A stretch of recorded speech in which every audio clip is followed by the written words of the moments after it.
e estamos aqui apresentando a vocês mais uma oficina do projeto NAGE Digital. Eu tenho o prazer de apresentar a vocês aí um debate que vai acontecer a seguir com 4 pessoas incríveis que vão tratar do tema novos negócios no que diz respeito ao contexto da transformação digital. A gente tem aqui hoje, para esse debate, que vai ser moderado pelo Jefferson Gomes, do IPT, a Lívia Brando, da Waira, o Gabriel Botós, da Veli, o Naldo Dantas, da Bosch, e o Denis Balaguer, da UI. Um papo super interessante e eu tenho certeza que vocês vão gostar muito.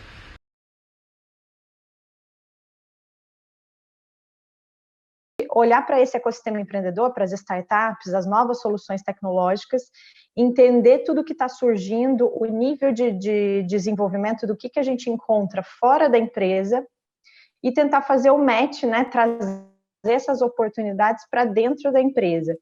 Então, tem um alinhamento muito forte da nossa tese de investimento, porque nós somos um Corporate Venture Capital, né, é um CVC, é um veículo que investe em capital de risco, em startups, e a gente apoia essas startups para elas gerarem negócios com a corporação. Então, é uma relação de ganha-ganha, né? Tem um alinhamento de interesses, porque do lado do grupo Telefônica, a gente está buscando temas e áreas prioritárias, né, que a empresa entende que é onde ela quer crescer, ela quer avançar, principalmente relacionada à transformação digital, novos produtos e serviços. E do outro lado, as startups querem gerar negócio com uma grande empresa para ter uma escala, né? É a forma que elas crescem de uma maneira muito acelerada. Então, dando um pouco de contexto, o que a Waira faz é essa conexão do que existe no ambiente externo com um conhecimento muito profundo de telco, de tecnologia, que é o que tem dentro da corporação. Então, a gente faz esse link. Bacana, vocês atuam também nesse contexto. A gente tem aqui grupos de gestão da inovação que têm formação na área de gestão da inovação. Todos eles são extremamente relevantes na área de gestão da inovação nos seus respectivos estados. Tem pessoal, desde o pessoal da PUC, do Tecnopuc, Unicinos, todas as estruturas do IEL, passando por Santa Catarina, o pessoal da CAT, enfim, você tem um grupo forte aqui que trabalha com formação de empresas, né? Mas, além disso, esse grupo que trabalha com formação de empresas, esse grupo ele faz gestão da inovação dentro de empresas que estão nos seus respectivos estados. Essas empresas que vocês estão trabalhando no Maira, elas têm relação, e como é que é a abordagem que elas fazem para esse mundo de transformação digital? Que essas empresas, sabe, Olivia, a gente tem feito um trabalho no Fórum Econômico Mundial e a gente tem percebido que somente 20% a 25% das empresas que investem em transformação digital estão logrando sucesso. E você está de frente com isso, né? Vocês estão trabalhando de frente com isso o tempo todo.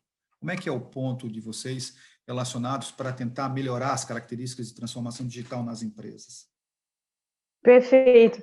E até para te contar um pouquinho de história, né? No Brasil, a Waira surgiu em 2012, então hoje é uma empresa global, está em 10 países, através dos hubs de inovação.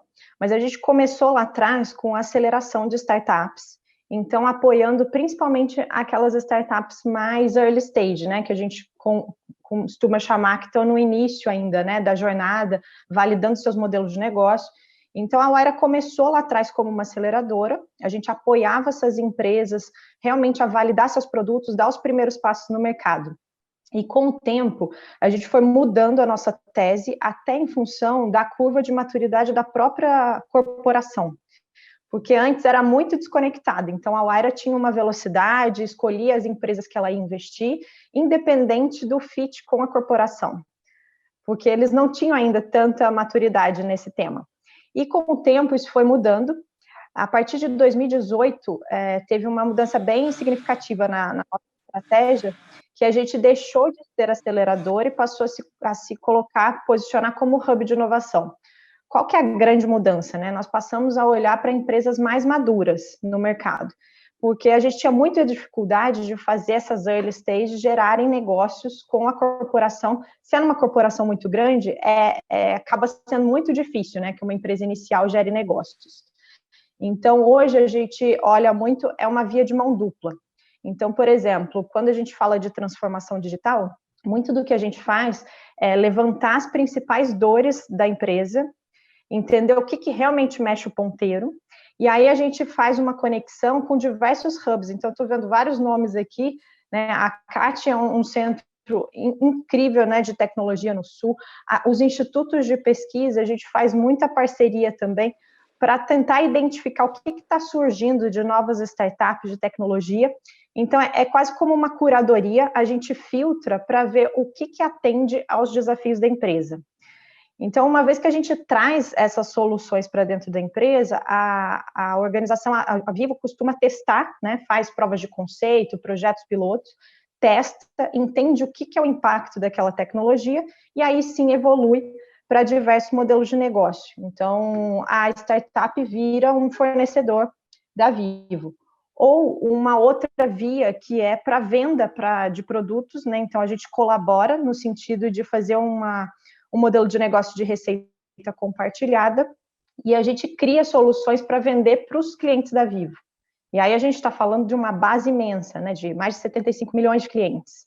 Então, a gente busca também soluções que possam colaborar para transformar, né, para vender novos produtos e serviços usando a força de vendas da Vivo.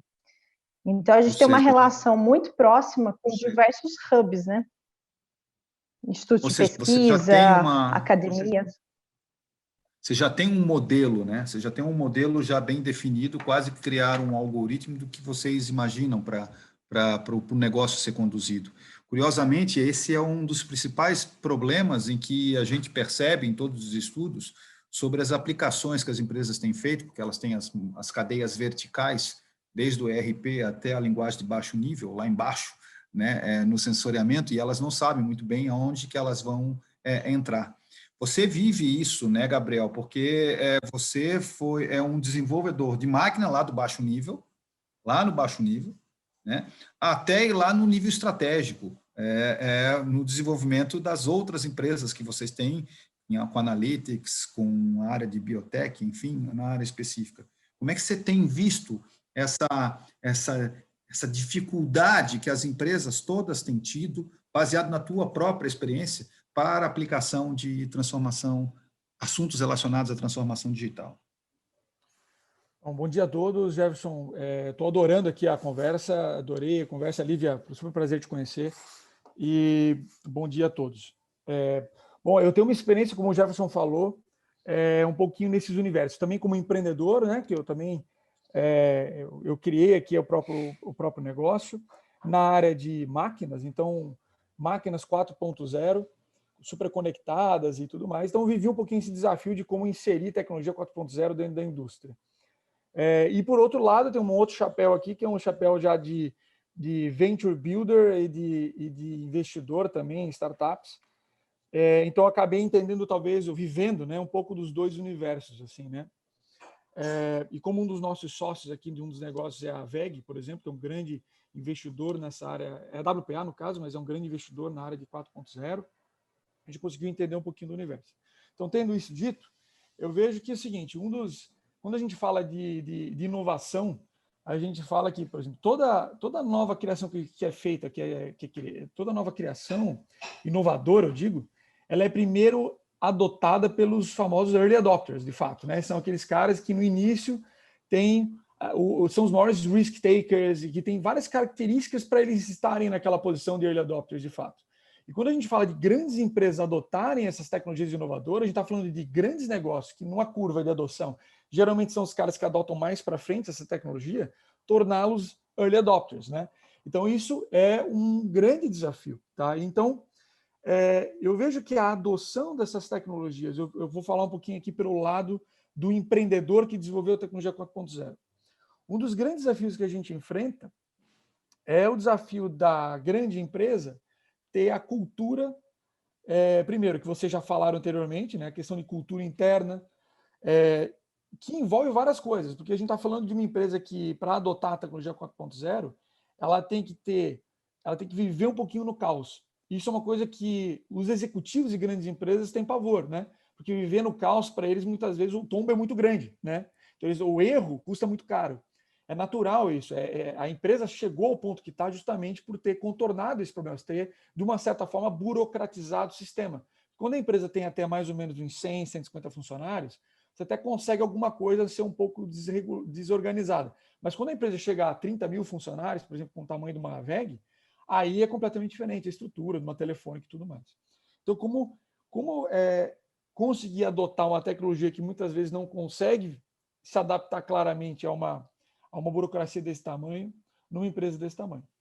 Então, esse é um dos grandes desafios que eu vejo que essas grandes empresas estão adotando. Por exemplo, eu tenho uma máquina que ela pode ser controlada completamente pelo celular hoje, tá? Então, imagina uma máquina de 10 toneladas, de lasers de alta potência, trabalha no escuro, mas ela tem que estar conectada em todo o sistema da empresa. E a empresa, muitas vezes, não tem os protocolos e tudo mais liberados para poder compartilhar as informações comigo, porque tem várias regras de segurança que já são extremamente antigas e que elas deveriam ser atualizadas para permitir isso. E o fato dela não permitir isso limita quase tudo que eu faço de 4.0. Então, assim, existe a indústria e a cultura e as políticas de segurança e a tecnologia de controle de informação, ela tem que seguir a nova tendência também. Então, é mais como o seguinte, já existem tecnologias, já existem soluções, mas elas não conseguem quebrar essa barreira porque essas grandes empresas que têm vários níveis de tomada de decisão ainda não conseguiram fazer as mudanças internas necessárias para que essa tecnologia fosse corretamente adotada. Então, isso é uma das áreas que eu vejo que grandes indústrias, e o Naldo vai poder dar uma aula disso, sem dúvida nenhuma, que entende disso bem, estão precisando. Então, assim, existem instituições, aqui inclusive no Brasil, e principalmente na Alemanha, que estão trabalhando fortemente na padronização de protocolos de comunicação para permitir que essas tecnologias sejam corretamente integradas de forma segura. Tá? Agora, lembre-se o seguinte, quando a gente está falando de inovação, a gente não, e caras de inovação, e perfil de pessoa e perfil de tecnologia, a gente está falando de viver num caos. A gente está falando de viver tranquilamente, conseguir dormir no travesseiro, num universo que é uma tempestade. A gente sabe, a gente fala, não, se não estiver sacudindo, eu não gosto. Eu gosto de sacudir mesmo, a gente gosta de inovação, a gente gosta de risco. Né? E a empresa grande não gosta disso. Né? A empresa grande é avessa a risco, né? Porque isso pode custar muito caro para ela, a gente entende isso.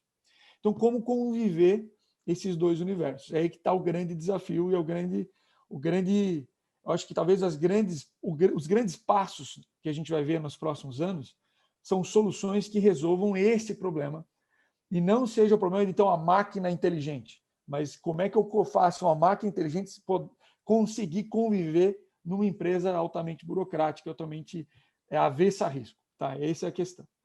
Por outro lado, né,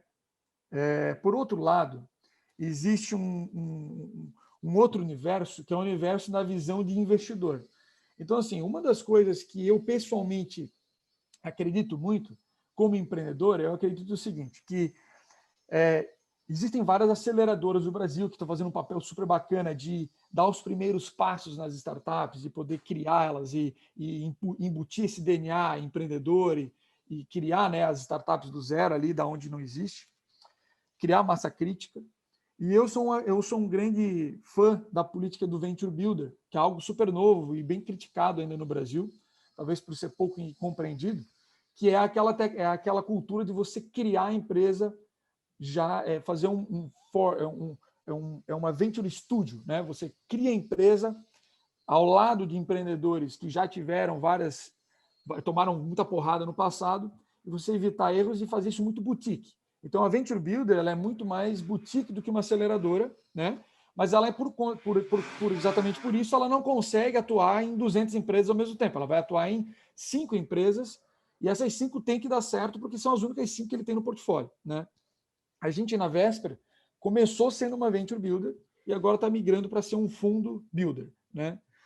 E a gente fez isso por quê? Porque muitas vezes no passado eu falei o seguinte, olha, eu quero ter alguém aqui do meu lado que não só me diga, só me dê mentorias, que é super bacana, mas eu quero algo a mais, eu quero que além da mentoria, que eu possa ter alguém do meu lado me ajudando a construir de fato, né? E aí a gente criou a Venture Builder para isso. E aí isso foi migrando ao ponto da gente entender que muitas vezes vários negócios iniciais, eles não dão certo, não porque às vezes a ideia não é boa, porque às vezes o empreendedor não é bom, mas é porque a gente reinventa a roda várias vezes. Mesmo na inovação, mesmo na criação de startups, a gente acaba reinventando a roda várias vezes. E no nosso modelo Venture Builder, a gente tentou cortar um pouco dessa falta de eficiência. Com isso, a gente, obviamente, teve um resultado, poucos negócios, mas extremamente eficiente. Então, nos últimos 5 anos, foram criados mais de R$500 milhão em ativos, sem investimento, para ter uma ideia, sem investimento de aporte financeiro, simplesmente co-investindo mesmo, junto com os empreendedores, né? Foi assim que foi criado os negócios da carteira da Vesper e que hoje estão migrando para um fundo de investimento. Então, tendo isso dito também, uma das coisas que a gente vê que as empresas precisam ter é um pouquinho dessa cultura, trazendo inovação de fora para dentro, essa cultura é um pouco de venture builder, né?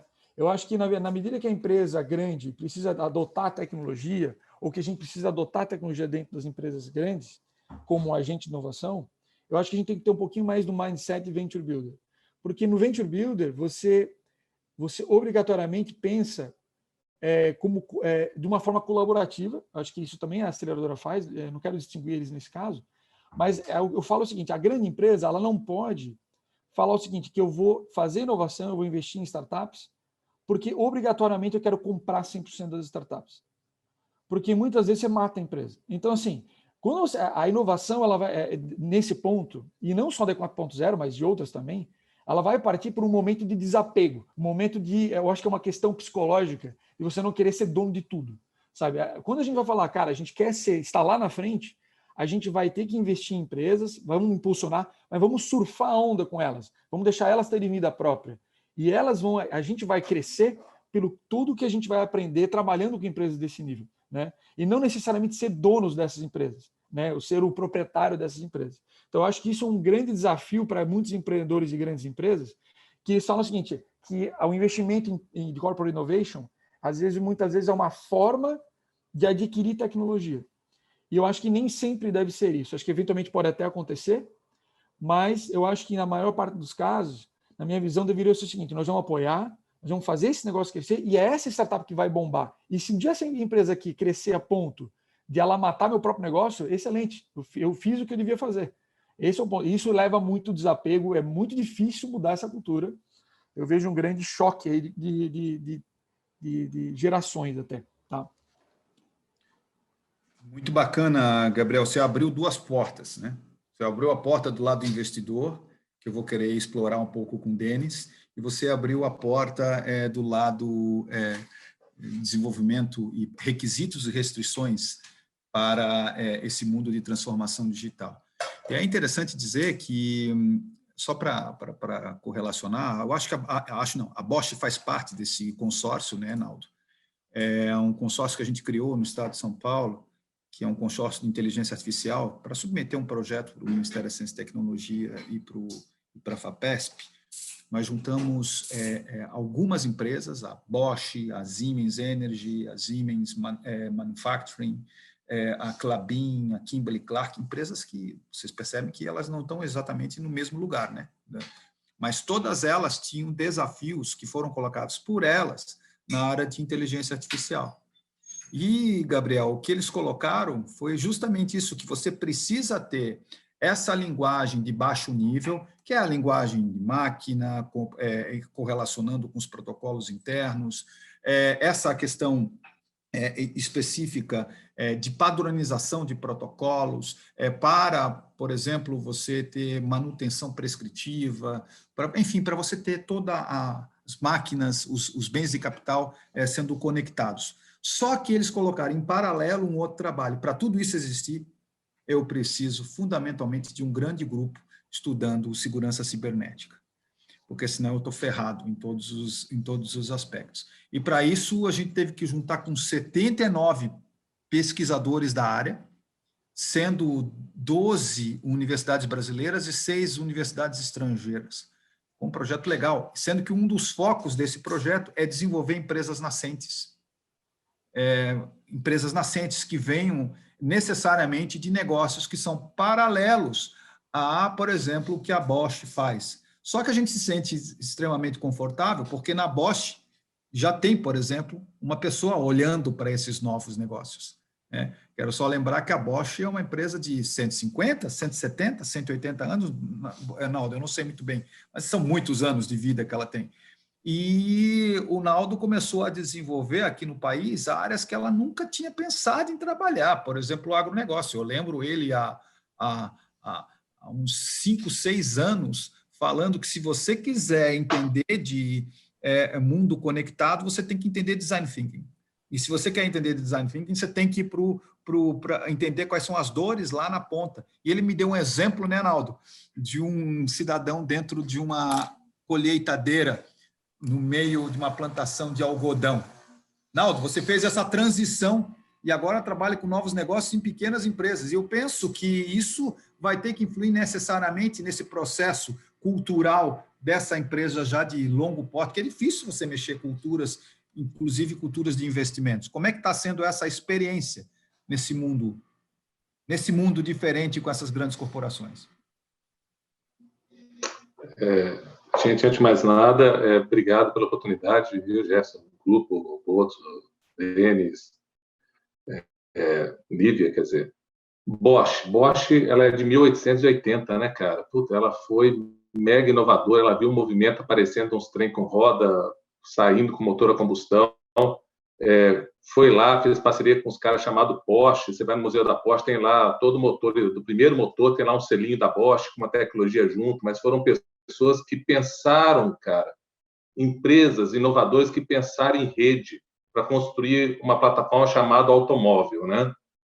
E esse olhar feito em 1800, cara, a gente olha agora para a transformação digital e fala, por que a gente não consegue fazer a mesma coisa na lógica do digital?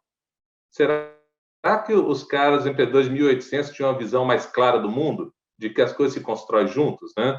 Porque o que o Gabriel acabou de falar, cara, é a síntese da nossa discussão da transformação digital.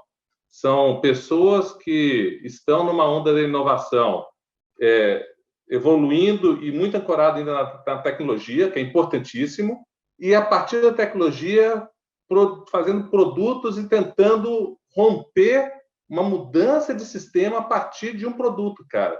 E aí a onda, a repercussão disso é muito tensa, A Bosch, ela, por sorte, ela é uma empresa que está no meio do furacão, 60% da nossa receita vem da mobility, e, cara, é onde o pau está comendo, né? É onde todas as tecnologias estão se transformando, carro, cada um cria a sua empresa a hora que quiser, não é mais nenhuma barreira. Produção há muito tempo não é barreira para mais nada. Qualquer um que tem dinheiro monta uma fábrica de carro, lança produto, toca. Então, assim, a gente vive um momento importante onde existe uma consciência da auto-administração, de uma transformação em andamento, né? E aí, eu acho que vale a pena a gente, como empresa Base Technology, lembrar um pouquinho assim, que não é um abandono de um ciclo para colocar outro. A gente continua tendo inovação em processos, muito importante, eficiência operacional, mas esse tipo de inovação foi uma inovação que começou lá no início do ciclo, né? Onde o objetivo era você conseguir ganhos de produtividade na base de produção, dentro da empresa, né? Aí a gente vem com uma segunda onda muito forte, que é a inovação tecnológica. Putz, a gente participou no Brasil alavancando isso, foi sensacional, grandes institutos sendo criados, mas a inovação tecnológica, ela tinha uma aplicação base, estudar fenômenos, trazer esses fenômenos, incorporar em tecnologias e aplicar na engenharia para rodar no mercado. E aí era tão lindo, tão maravilhoso, todo mundo ia querer comprar, e, cara, era igual doce para menino, todo mundo vai comprar, vai ser maravilhoso. Esse sonho desabou. Efetivamente, isso não se aplica à transformação digital. A gente vem agora com um movimento que está muito forte no mundo, vis-à-vis, que não é mais uma questão de uma linha de produto que está caindo, mas é uma estrutura de empresa que está caindo, e aí você começa a ter que falar em Business Innovation. Business Innovation, na minha experiência, Gerson, ficou um troço complicado, porque cada um usa esse nome para tudo, porque brasileiro é danado para inventar nome, para vender, para pegar dinheiro, ele fala qualquer coisa. Então, assim, eu preciso fazer uma pesquisa. Eu não tenho dinheiro, eu falo que estou fazendo uma inovação em negócio. E aí eu consigo dinheiro. Business Innovation na Bosch, a gente, com boa empresa alemã, a gente conceituou. Então, a gente tem o modelo St. Gallen, da Universidade de St. Gallen, na Suíça, que ela conceitou, faz o seguinte, olha, o modelo de negócio são 4 pilares. Para quem eu vendo, cara, o que eu vendo é a proposta de valor, leia-se. O sentimento da pessoa e como ela ganha dinheiro com aquilo que eu estou entregando e a plataforma que eu estou utilizando para embalar esse trem, ou seja, o produto, a solução. Então, para quem eu vendo, o que eu estou vendendo. E outro bicho, o que pega, como eu ganho dinheiro. Todo mundo nas suas companhias tem um desafio que é o seguinte: como é que eu transformo um único faturamento em receitas recorrentes? É um karma. Todo mundo nas empresas falam isso. Eu quero assinatura. Cara, mas como? Como eu crio um modelo de receitas recorrentes? Como é que eu mudo a dinâmica? Eu só consigo fazer isso se eu entendo a dinâmica do meu cliente. Como é que é o ciclo de faturamento dele? Como é que ele manifesta os picos de ganho? E aí eu posso tentar construir mecanismos para endereçar a lógica dele no meu negócio. Então, terceiro pilar, como é que eu monetizo? E o lado de cá, que é o quarto pilar, é como eu entrego esse trem, qual o canal, por onde é que eu vou levar esse trem. Hoje em dia está tudo na nuvem, é o SaaS, assim, é PaaS, é SaaS, é Product as a Service, Software as a Service, é tudo na nuvem.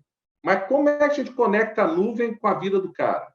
Como é que a gente conecta a nuvem com o RP dele? Como é que a gente conecta a nuvem com o sentimento do cliente, do nosso cliente? Puta desafio, cara. Então, Santo Garen fala o seguinte, cara, se você tem, e todos os modelos que nós temos no mundo já estão ancorados nesses 4 pilares, ok? Se você, na Bosch, muda pelo menos 2 pilares, você está trabalhando num novo modelo de negócio. E, cara, mudar 2 pilares não é brincadeira, não, cara, é tenso. E aí, como é que a gente faz isso nesse mundo digital? Eu acho que o grande desafio de fazer isso no digital é que você tem que ter a noção que quando a gente vai para transformação, estou falando transformação digital, a gente está falando em mudar o modus operandi de uma cadeia de valor. Não é ofertar para fulano, porque o fulano sozinho não cria efeito epidemiológico. Transformação digital é efeito epidemiológico. Então, eu tenho que construir uma transformação numa cadeia a partir de valor agregado com plataformas digitais. E aí o pau quebra, porque assim, primeiro você tem que ter um UX robustíssimo, porque o cara tem que ter desejo, tem que ter prazer de interfacear com a tela, tem que ter prazer de redesenhar a maneira como ele faz a manutenção das coisas, tem que ter prazer como ele vende, e o principal, o cliente dele tem que olhar com aquele troço e amar. Tem que ter willingness to pay, tem que ter desejo para pagar, cara. E isso, quando você está falando digital numa cadeia de valor, só se faz em rede, cara. Então, assim, como é que a gente co-constrói o espírito lá do Bosch, do Porsche, com Mercedes, construindo uma nova plataforma, a galera jogando junto. E aonde é que barra essa transformação digital? Como nós somos muito tecnology, aparece um mito na cabeça de todo mundo que quem controla o dado controla tudo. Então, tem um monte de empresa fechando as porteirinhas. Ele põe 3 sensores e trava o dado. O outro põe mais 3 sensores e trava o dado. E aí fica a briga de quem controla o dado. É uma grande besteira. A grande besteira. Porque a Artificial Intelligence, eu trouxe desce os 12 algoritmos que tem no Google. Cara, o macete não é treinar o algoritmo. O macete é, primeiro, organizar os dados e dar sentido econômico para a aplicação. Como é que o meu cliente vai ganhar dinheiro com aquela informação? Quais são os atuadores que ele vai ter que aplicar para poder fazer aquela inteligência reverter no ganho real? E aí, na Bosch, como a gente trabalhou isso, cara? Primeiro, assim, o grande desafio é colocar a turma no mercado. Então, a gente hoje continua sendo technology, mas achar que technology, cara, vamos empurrar a tecnologia, cara. Puxa, vamos empurrar a tecnologia. Versus mercado puxar. A tese de transformação digital, ela vem do mercado. E aí, qual o mecanismo que, como Bosch Mundial, nós criamos? Nós criamos uma área global chamada Grow, né? Que é o Grow Platform, é uma entity, é uma new entity, pertence ao grupo Bosch, é uma nova empresa. Que, curiosamente, Botos, é o que você falou, cara. É uma mistura de Venture Builder com Venture Funder. Então, é uma área global da qual eu faço parte, eu sou esse núcleo na América Latina. Primeiro, eu não faço para a América Latina. Eu uso as capacidades da América Latina para o mundo, porque digital é escalabilidade. Quem não escalar, ferrou. Porque qual é o uniqueness que você tem no algoritmo, galera? Não tem. O que te faz o seu posicionamento no mercado é a sua capacidade de escalar rápido, entregando valor para os vários stakeholders e essa rede ganhando junto na cadeia de valor é que sustenta o negócio a longo prazo. Porque o custo de transação para mudar os atores é muito grande, todo mundo estabiliza na cadeia. Você não faz isso sozinho. Então, hoje, na Bosch, nós temos um Grow, que é uma legal entity, Por que digo ente? Porque a empresa grande não aguenta muita burocracia. RP, cara, aprovação de compliance, cara, é um inferno, você não consegue nem comprar nada. Então, a gente criou uma empresa separada, que é uma Base Rule Company, uma empresa de regras básicas. Cara, é a área mais auditada da Bosch no mundo inteiro. Os caras ficam 3 meses colados no pescoço da gente. Mas, cara, o RP é simples, eu coloco um produto para vender rápido, eu faço o teste rápido, eu tenho um POC Factor atrelado rapidíssimo, em 2, 3 semanas eu ponho POCs para rodar. A gente faz POC não só de produto.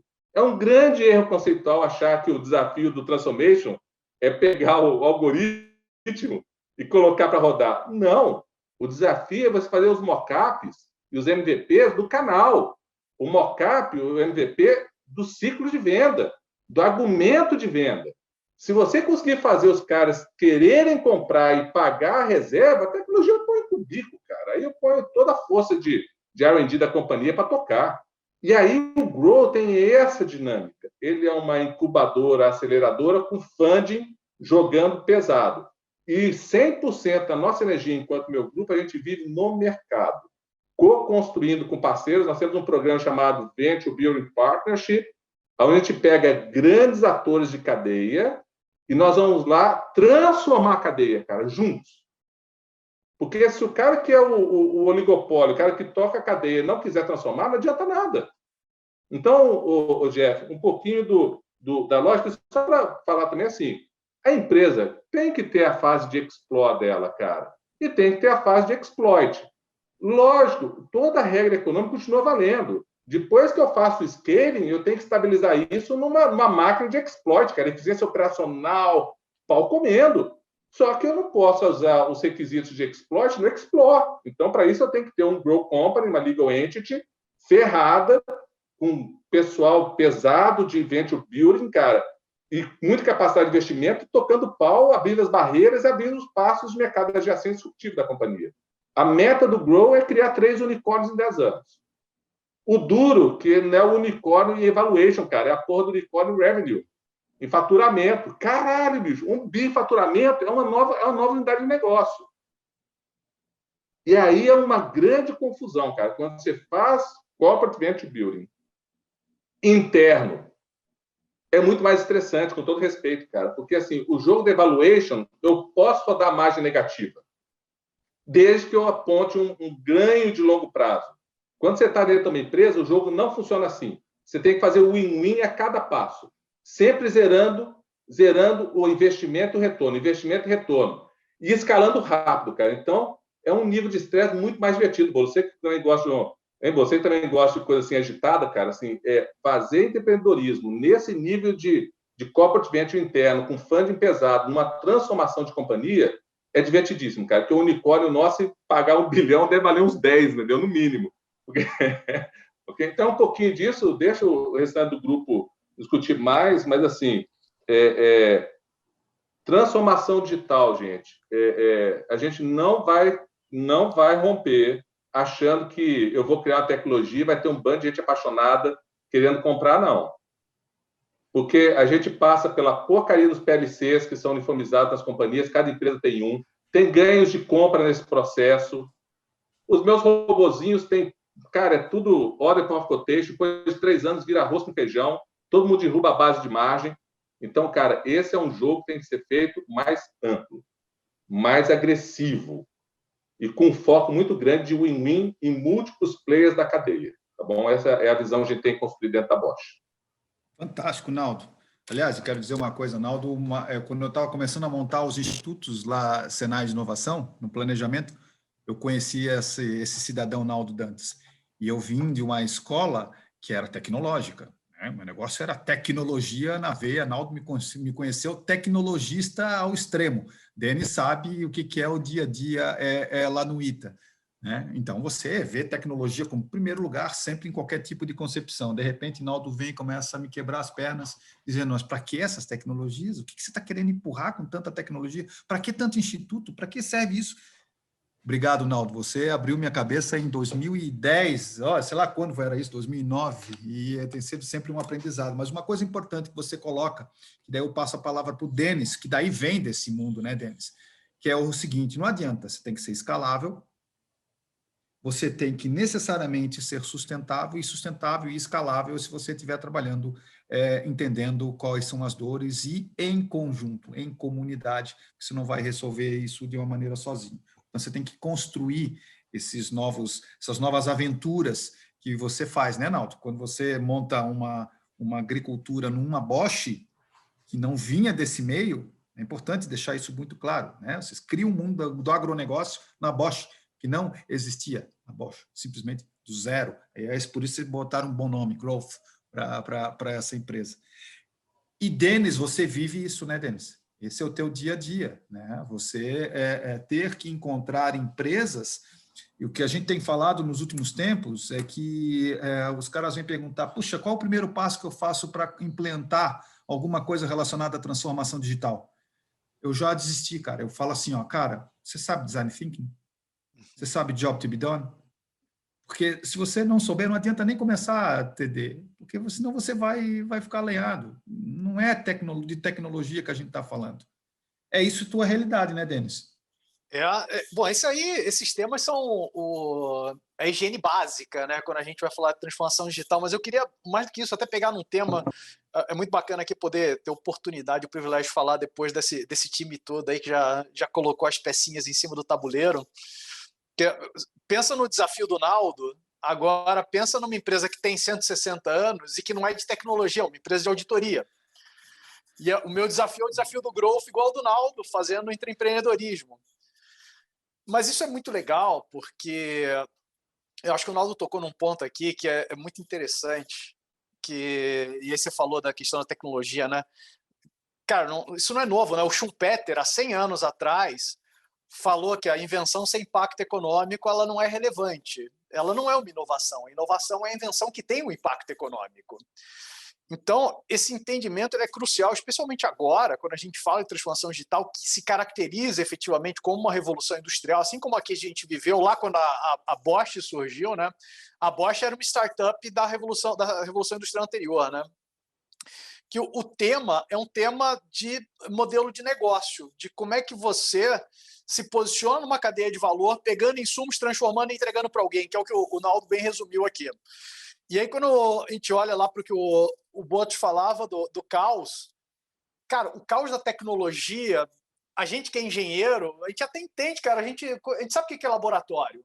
E numa empresa de tecnologia isso é até aceitável, e você vai ter a tua área de R&D que vai fazer isso. Agora, o caos que o Naldo coloca e que está no meu dia a dia é como é que eu olho para o propósito da minha empresa, para o meu Unique Value Proposition, por que eu existo há 160 anos, e eu redefino esse propósito para um mundo que vai mudar de forma absoluta. E a história ela é cruel, cara. Pouquíssimas empresas sobreviveram a última vez que a gente teve uma revolução industrial. A regra é morrer. E aí a gente gosta muito da frase do Darwin, né, do survival of the fittest. Só que ela tem um corolário que a gente gosta de esquecer, que não é só a sobrevivência do mais apto, é a morte do menos apto. Cara, e a morte é uma extinção em massa. Então, o desafio que se põe para a gente, empresa estabelecida, seja ela uma empresa de tecnologia como a Bosch, seja uma empresa de serviço baseada em tecnologia como uma Telefônica, seja a gente, que é uma empresa de serviço profissional baseada em expertise, como é que eu olho para o meu legado, o que me trouxe até aqui nos últimos 160 anos, não como uma âncora, mas como uma alavanca. Porque também não adianta eu olhar para a UI e falar, cara, eu quero ser o próximo Google. Eu falo, cara, já existe um Google, o mundo não precisa de outro, o mundo precisa de uma UI melhor. Como é que a gente olha, então, as oportunidades que se abrem com a transformação digital? E aí sim a tecnologia tem um papel relevante, porque, novamente, se a gente for na teoria econômica, todas as revoluções industriais elas foram drivadas por um cluster de tecnologias, né? E essa revolução industrial que a gente está vivendo da transformação digital, o grande pulo da tecnologia, assim como foi a eletrificação no final do século XIX, o grande pulo que a gente está tendo agora com as tecnologias digitais é a diminuição dos custos de transação. O que isso implica? Isso implica que o desenho das cadeias de valor que a gente vem consolidando nos últimos 100 anos, quer dizer, como é que uma empresa cria e entrega valor para os seus consumidores, está mudando absolutamente.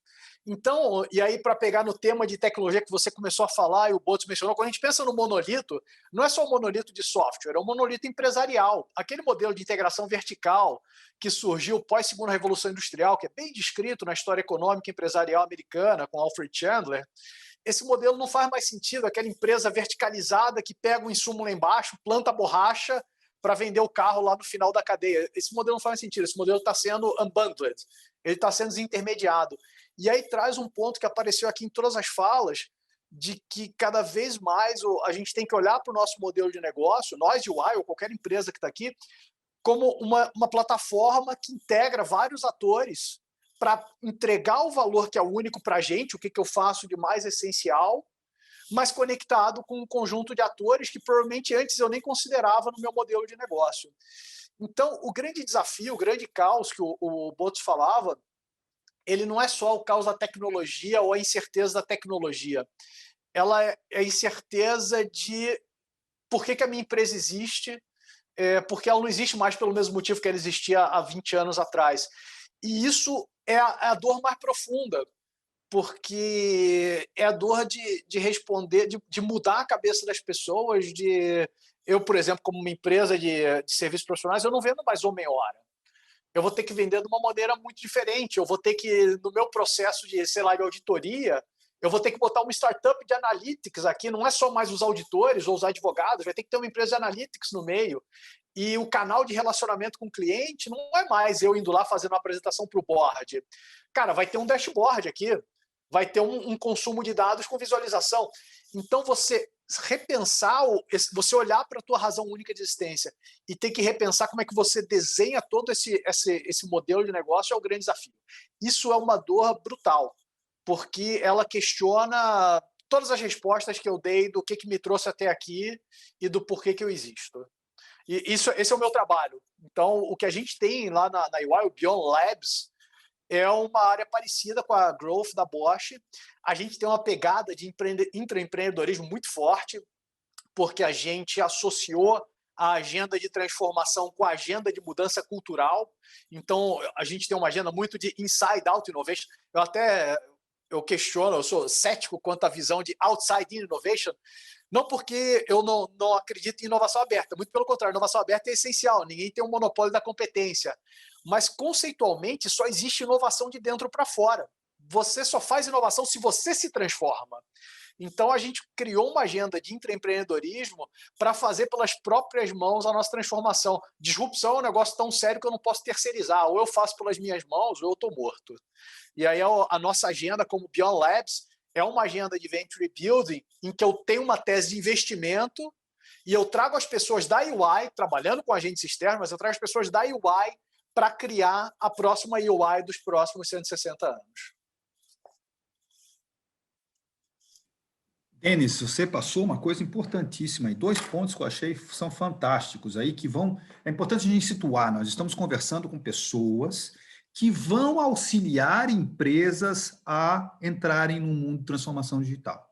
Nós tivemos aqui numa primeira rodada a Lívia mostrando o papel como que eles lidam com novos negócios, com essas startups, e ela vai me ajudar agora um pouco numa pergunta que eu vou fazer de como que a gente ajuda as outras empresas que não estão aqui, porque, afinal de contas, essas 4 empresas que estão aqui conversando, né, são empresas que têm uma estrutura de pessoas que já pensam esse jeito de ser. Grande parte das empresas que esse povo que está aqui nos assistindo vai trabalhar, essas empresas, elas nem chegaram ainda no momento de por que minha empresa existe, Denis.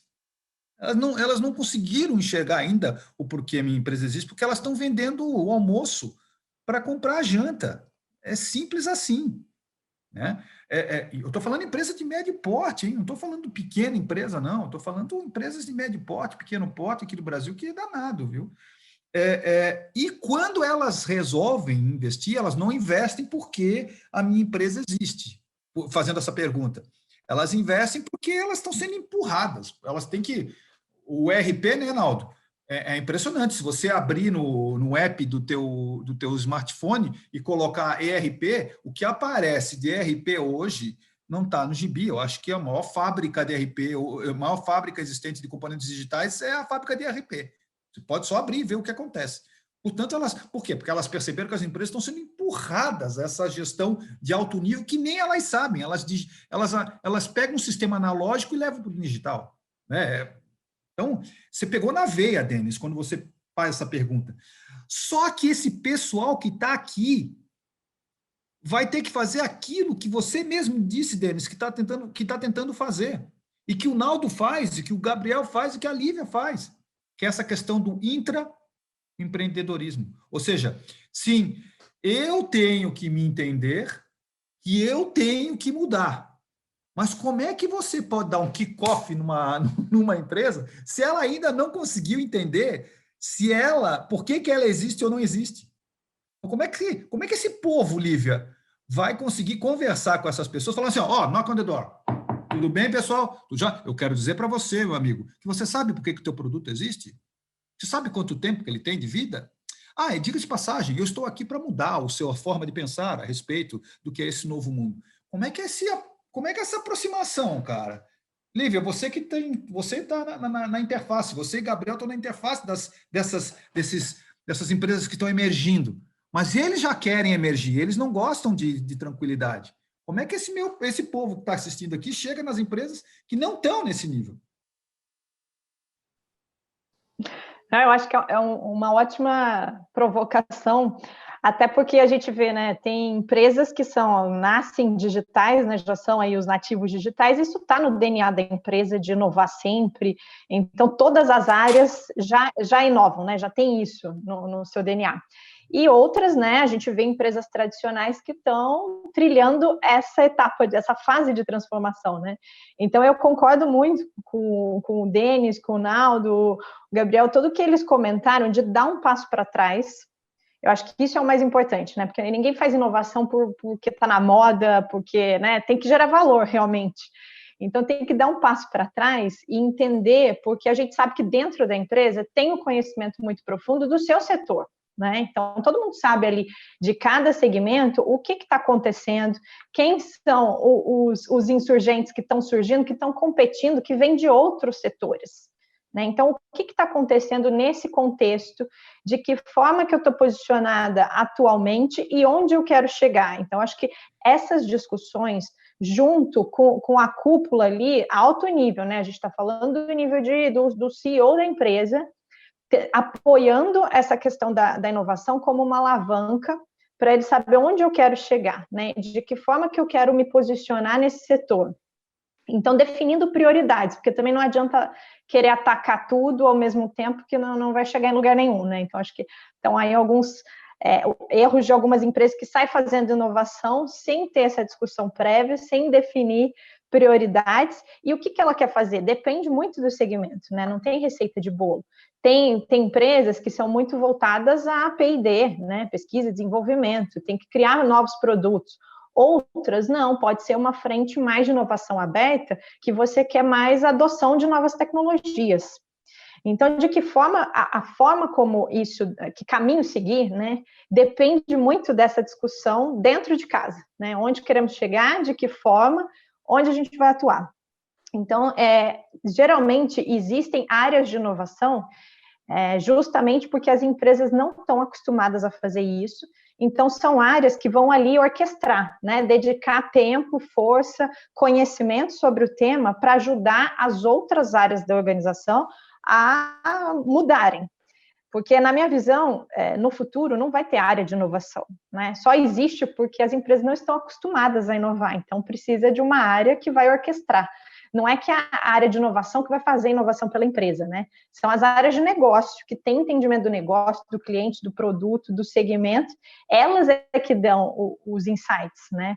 E a área de inovação apoia com iniciativas. Então, por exemplo, empresas que estão começando a tatear, né? Eu quero saber o que está acontecendo de inovação aberta no meu setor. Então, vou fazer um recorte para olhar ali educação, por exemplo. Então, eu vou olhar edtechs para ver o que está acontecendo, que empresas são essas que estão surgindo, Qual a diferença entre os modelos de negócio? Será que vale a pena fazer uma parceria, testar um modelo novo, ou fazer uma JV, ou adquirir uma empresa? Então, tudo está na mesa e está em aberto. Isso depende muito da estratégia de cada empresa. E aí, falando um pouquinho da Vivo, como que a gente se posiciona para tentar concretizar, né? O nosso intuito, nós não somos mais telco, né? Telecomunicações ficou no passado. A gente está se reinventando, tem duas vertentes muito fortes. Uma de infraestrutura, que aí sim a gente está olhando muito para eficiência operacional, os novos investimentos aí em 5G, isso continua e é um negócio mais tradicional mesmo. Nós estamos falando de leilão, né? Tem uma equipe que só cuida disso na estratégia da empresa.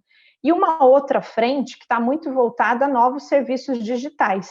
Então, o que a gente quer ser, né, e está se posicionando para isso, é um player de soluções em tecnologia. Então, os clientes, né, tanto B2B quanto B2C, a empresa quer trazer novos serviços, one-stop shop mesmo, né? Então, você para e compra tudo que você precisa para a sua empresa, dentro dessa plataforma. Então, a gente coloca uma plataforma e faz parcerias com outras empresas, como uma Hora, com uma Intel, com a Amazon, então, serviços de cloud, conectividade, 5G. Então, a gente tem vários parceiros para suportar os clientes nesses serviços, né, de digitais.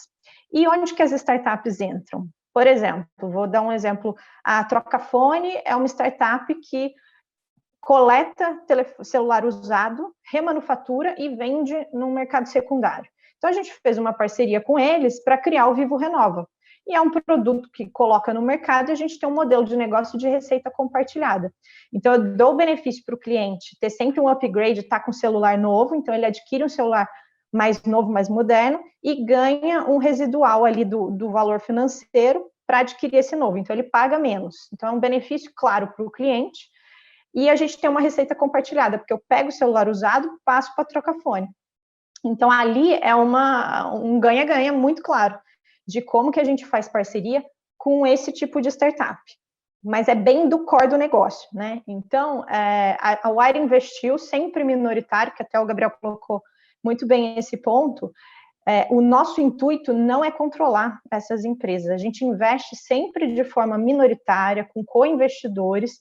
Eu quero fazer essa empresa crescer com o grupo telefônico e com o mercado.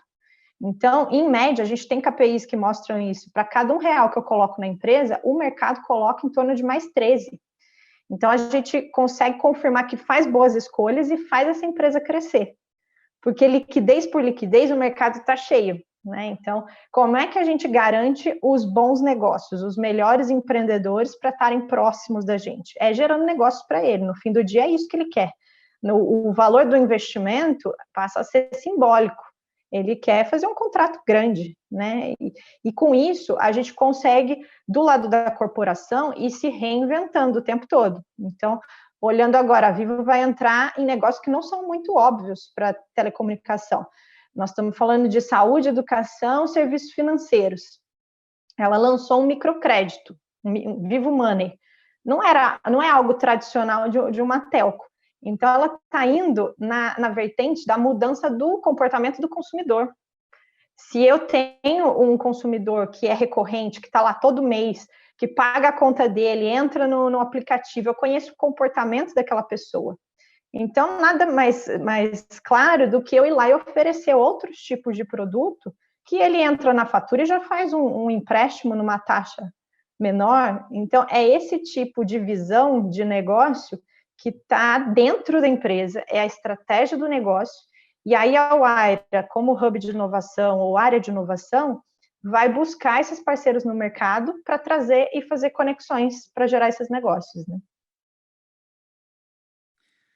Talvez, né, Lívia, esse pessoal que eles vão atender, que são pequenas, médias empresas, acho muito difícil que aplique isso em grandes empresas, porque grandes empresas já estão estruturadas com todas essas áreas que você coloca, né?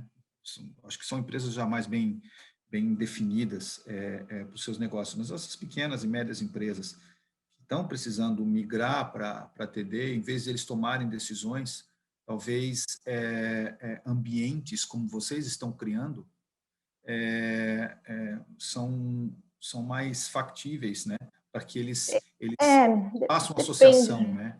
Não sei. Eu acho eu acho que é muito tabu isso, na minha opinião, porque convivo com grandes, pequenas empresas, todo lado da startup, e ela também tem que se reinventar o tempo todo. Mas eu acho que o fato a média empresa, pequena empresa, ela pode estar inserida em ambientes de inovação. Então, a partir do momento que ela vai num hub de inovação, conhece o que tem ali, ela pode automatizar, adotar uma solução para pequenos processos, contabilidade, vendas, marketing.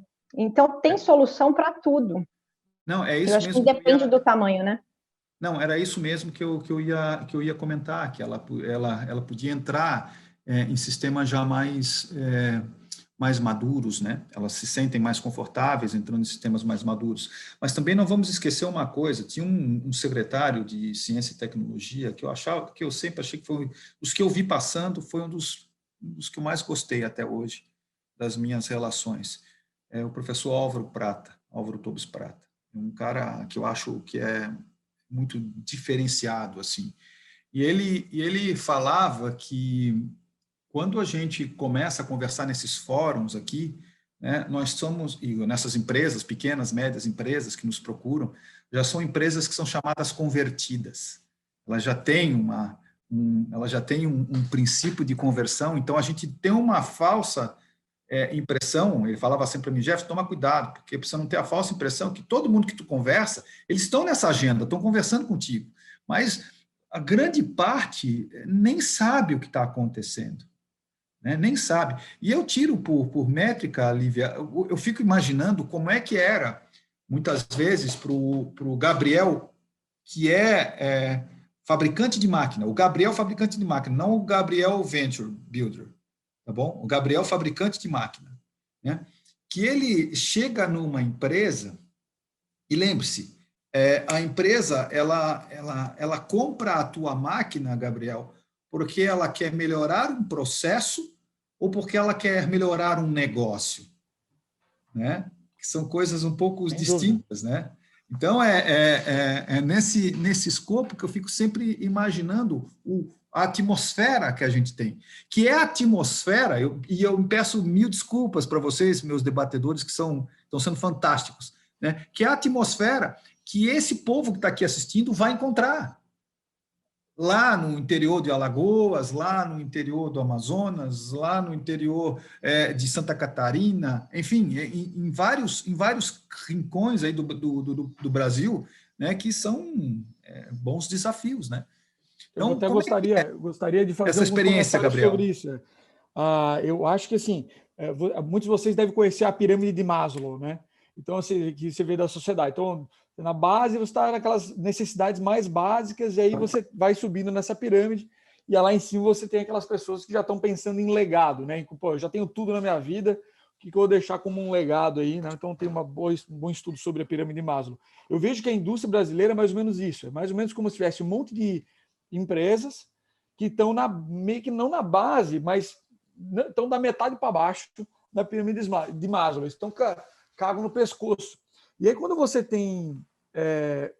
e isso por vários motivos políticos, econômicos, falta de inovação e tudo mais que a gente tem no país.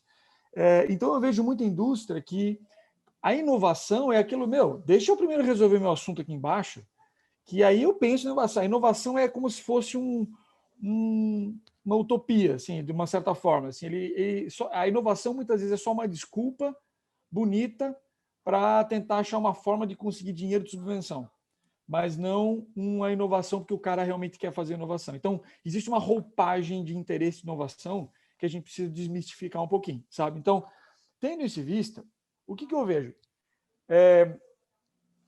Qual talvez, aqui para o pessoal que está assistindo, talvez seja um foco, qual é o perfil de empresa que talvez esteja mais adequado à implementação da inovação 4.0, né?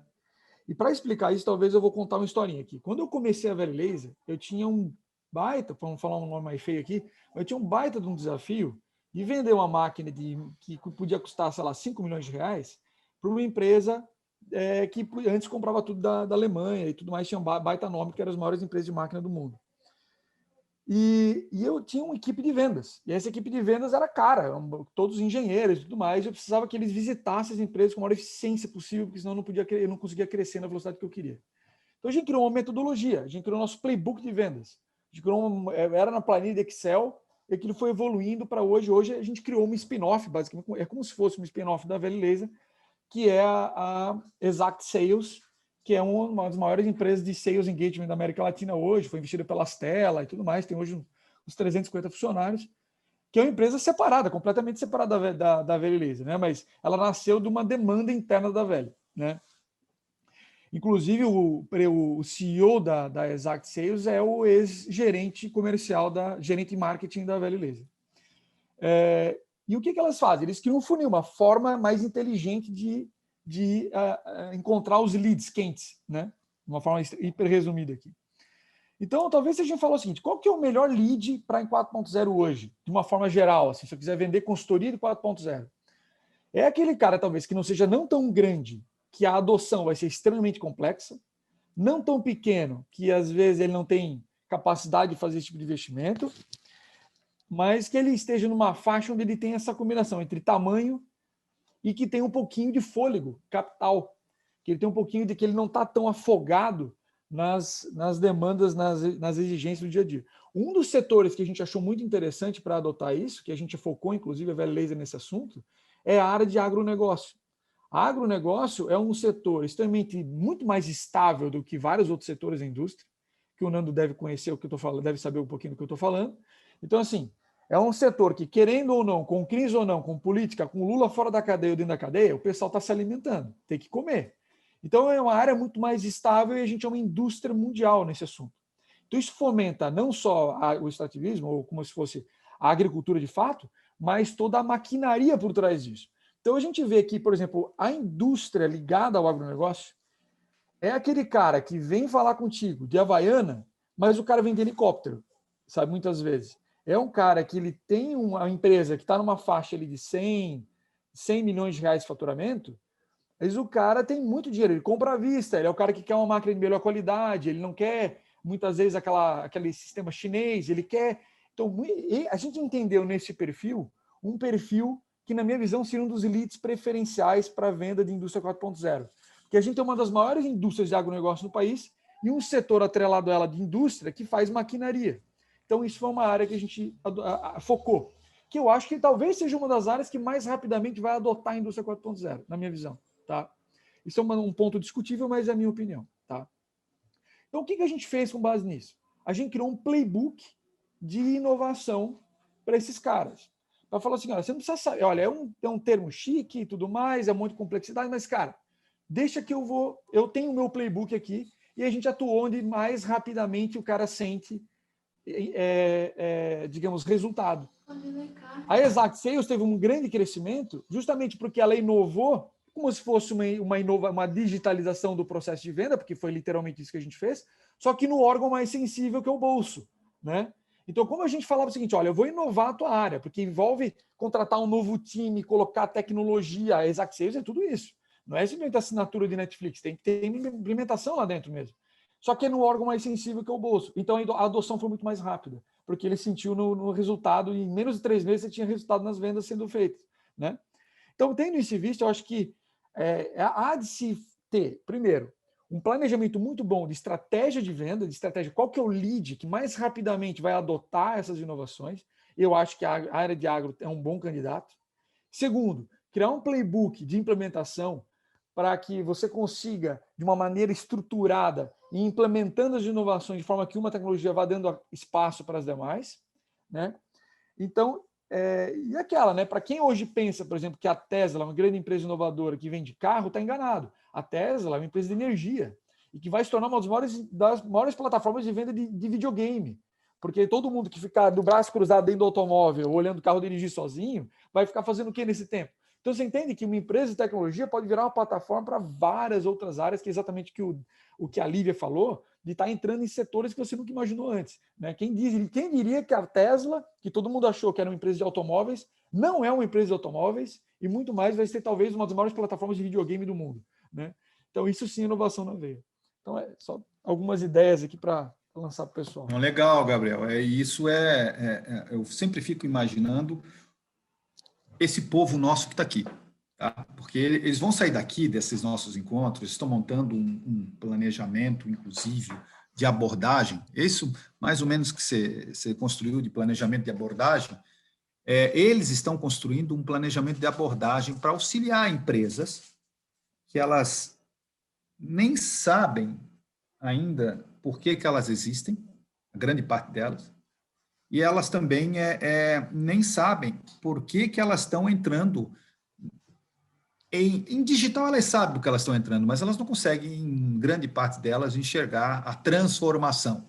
A palavra transformação, o digital para eles está palatável, mas transformação, que é isso que o Denis falou de intraempreendedorismo, essa coisa de dentro para fora, não tem. Então, Naldo, poxa, você é um dos caras mais provocadores que eu conheço. Se você chegasse agora, fazendo isso lá pela época que você estava na Ampei, hein? Na época que você estava na Ampei, imagina. Se você chegasse agora, vou entrar numa empresa, você falasse, lembra que você estava uma vez num evento lá na Federação de Indústrias de Santa Catarina e perguntaram para você, eu acho que você não se lembra, assim, perguntaram para você quais eram as tecnologias que eram mais importantes para a indústria 4.0, uma coisa desse tipo. Perguntaram isso aí para ti. Aí você falou assim, puxa, mas que pergunta é essa? Mas você respondeu assim para os caras ficaram assim, porque você quis dizer assim, poxa, eu tenho que entender o que as pessoas querem, não qual é a tecnologia. Você, sem responder, você respondeu tudo. Né? Você vai chegar numa empresa, esse povo daqui vai chegar numa empresa. Onde é que ele aponta dedo? Ele põe o dedo para trás? Qual a forma dele chegar para tentar solucionar? Porque a primeira coisa que as empresas veem, elas falam assim, estou com um problema disso e disso. Elas dizem qual é o problema que elas têm. Mas o problema é que esse não é o problema que elas têm. O problema está atrás desse problema ainda. Né? Então, como é que você chega e aborda isso, Naldo? Não, essa é uma baita questão muito bacana. Eu vou responder isso, já dentro do possível. Eu queria só fazer alguns comentários, se me permitir. Oi? É uma pergunta cara essa, porque eu estou fazendo essa pergunta para todos vocês, né? Porque a gente não consegue. Eu particularmente. Eu vou responder essa direto. Eu vou responder essa pergunta direto, Jefferson. Depois eu vou querer provocar um pouco as respostas do Denis e do Bodos e da própria Lívia em alguns pontos, tá bom? Primeiro, assim, você falou de Ampei, eu me lembro quando a gente começou a trabalhar a questão da Ampei, nós tínhamos uma tese de que para existir interação ICT-empresa, era necessário que, dentro das empresas e das universidades, tivessem pessoas que conversassem sobre isso, que entendessem como é que funciona o jogo da transferência tecnológica. Né? Quando a gente fala de empreendedorismo, de transformação digital, de criar esse mundo novo, a gente volta para a mesma situação. Quer dizer, acho que uma primeira dica para quem tem a função de fazer e ser operador dessa transformação digital é criar competência de business dentro da companhia. Então, assim, hoje a Bosch consegue interagir com o ecossistema porque a gente tem starteiros dentro da empresa. Tem pessoas que pensam como startup, mergulham no mercado como startup, entendem decodificação de mercado, sabem o que é fazer modelos de precificação. Então, essencialmente, esse é um ponto-chave. Então, a primeira dica que eu faria vocês não, assim como vocês não conseguem fazer em CT empresa, relação de transferência tecnológica, sem ter pessoas de ciência e tecnologia dentro da empresa, nós não vamos conseguir fazer relações de alto nível, construção de negócio, se não tiver pessoas dentro da empresa que entendem como é que faz negócio em alta velocidade no mundo transformacional. Então, esse é o primeiro ponto a ser pensado. Segundo ponto que eu acho importante qual tipo de ator que estaria mais pronto hoje para receber esse contato, né? O Bozo fala, mas o cara, qual que é a pessoa que eu entro como contato para poder desenvolver, né? Eu acho que a primeira questão a pessoa que a empresa tradicional, e no Brasil temos várias, familiares, de excelente qualidade, a indústria de alimentos, em vários setores, quer dizer, sensacionais, A empresa que a gente sempre tem um olhar muito carinhoso é aquela cujas margens estão derretendo. O cara que saiu de 8, caiu para 6, para 4, mas ainda está conseguindo ter margem sobre a sua venda, sua performance, são caras muito bons, porque eles já têm consciência que o velório está chegando, né? Então, esse cara ainda com caixa, já tendo a consciência da transformação, ele é um alvo que a gente, com muito carinho, a gente trabalha porque ele está pronto para receber a notícia de que tem que transformar o negócio dele, porque já é óbvio. As pessoas que já estão em margem negativa ou já estão no pânico é igual afogado, não adianta você querer trabalhar lá numa transformação gigante. Então, entender um pouco o tipo do perfil do outro lado é uma questão chave, tá bom? O que eu acho, assim, que eu queria colocar, qual mecanismo que eu interajo? Eu acho muito legal, o Botos falou da agricultura, né, Botos? A gente fez uma abordagem, assim como você tem o playbook, na Bosch nós construímos o painbook, que é o livro de dores, né?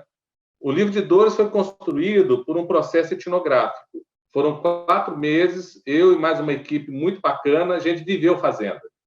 Dormia na fazenda, acordava na fazenda, plantava na fazenda, colhia, comia marmita com a turma, com o peão, com o gerente, com o dono, com o filho, cara, com a segunda geração, com os consultores agrícolas, com os fornecedores de equipamentos, com a galera toda. E aí é muito legal quando você faz esse mergulho, você começa a olhar pelos olhos do cliente.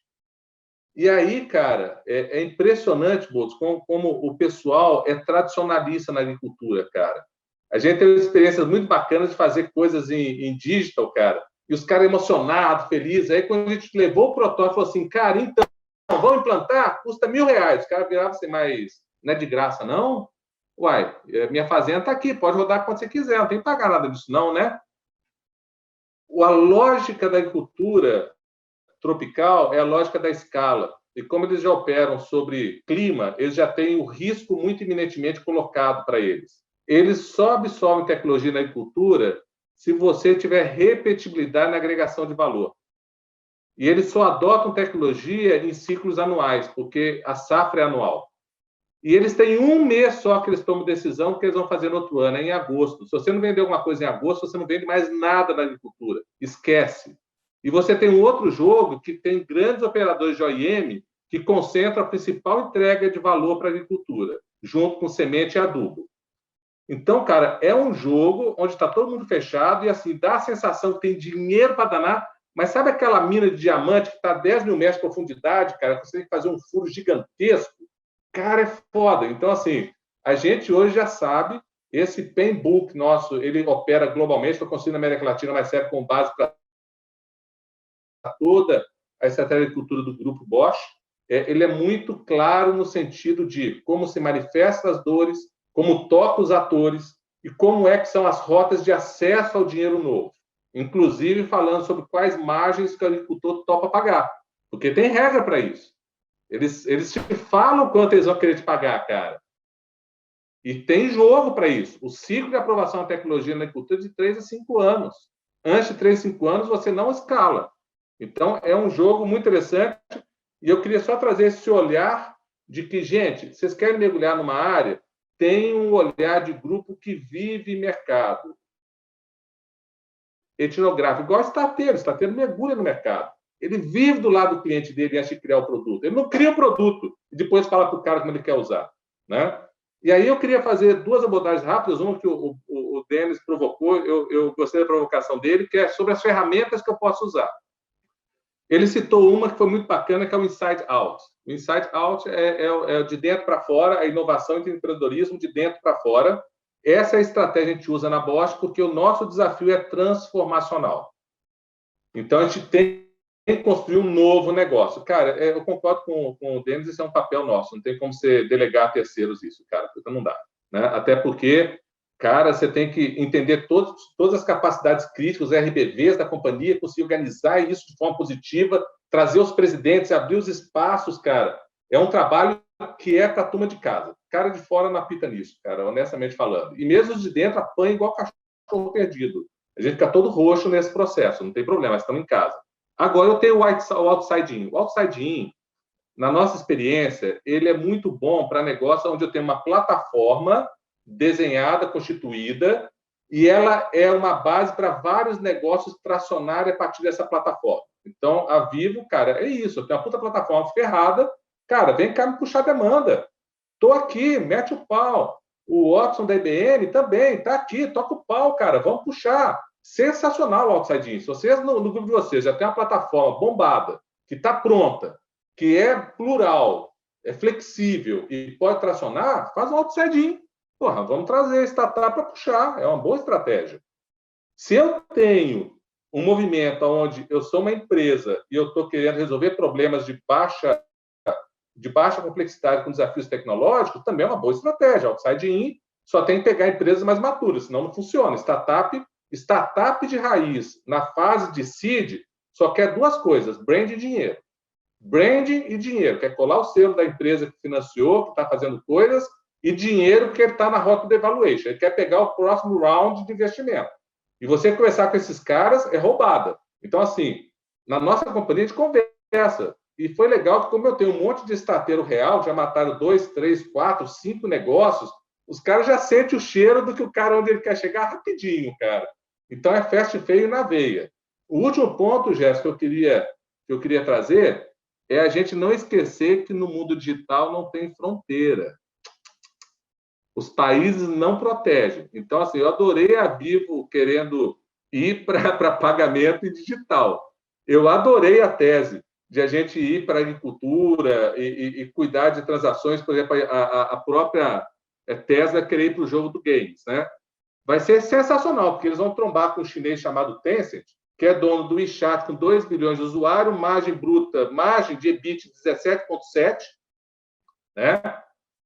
Os caras são investidores de quase a maioria do Nubank, passando pela própria Tesla, são investidores, eles são um fundo soberano, cara. É quase norueguês a porra do negócio. Os caras têm quase 650 bi investido. Então, os caras estão jogando. Então, assim, as nossas decisões de jogar essas grandes plataformas globais nos jogam trombando com esses caras que já estão operando no Brasil, já estão aqui. Então, assim, esses desafios, então, que eu coloco para vocês gente, olha o que vocês têm de capacidade interna no núcleo de vocês, da empresa de vocês ou do centro de tecnologia. Olhem quem pode ser o parceiro. Não pega cara afogado, pega cara que já tem consciência da transformação e vê como é que você pode co-construir uma transformação com ele, agregando a sua capacidade junto. Se você tem plataforma, vai para o Outside In. Então, assim, cada rota tem uma especificidade. Não existe uma receita única, é isso que eu queria dizer. Mas lembre-se que se você é sobre a transformação bruta, vocês vão trombar com gente grande, tá? Prepara que não é jogo para cachorro pequeno, não.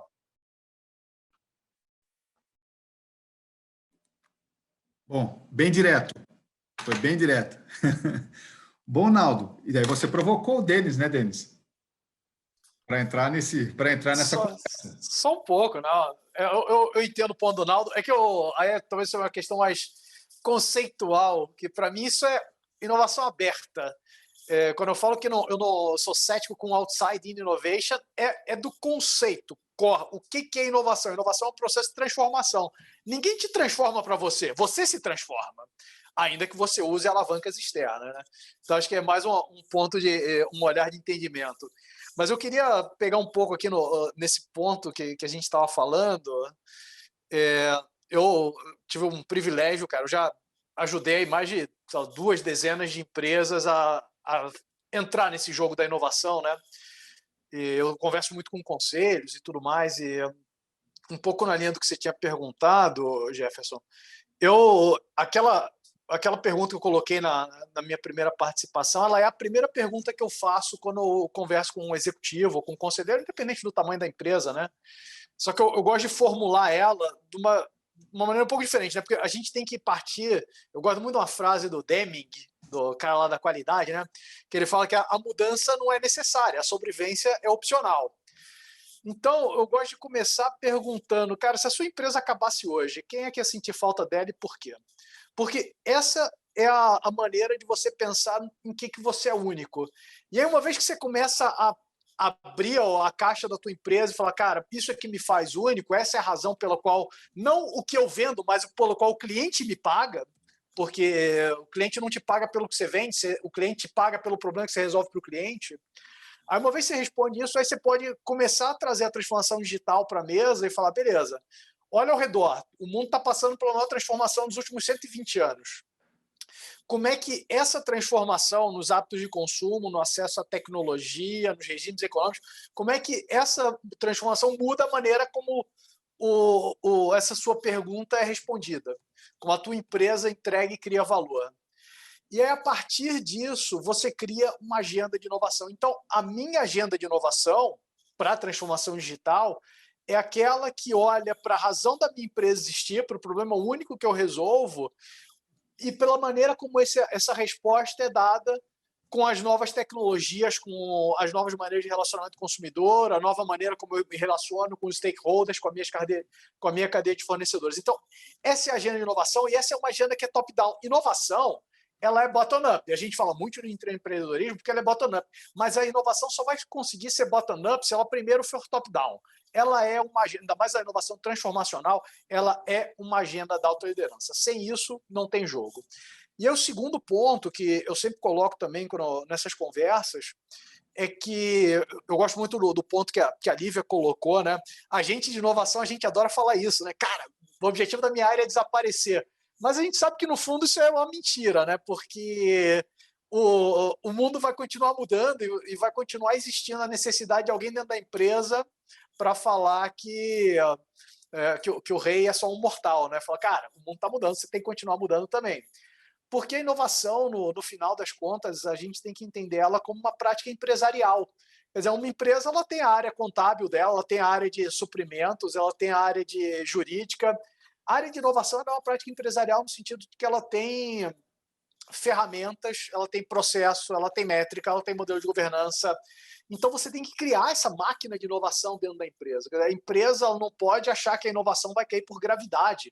Inovação, no final do dia, é execução disciplinada.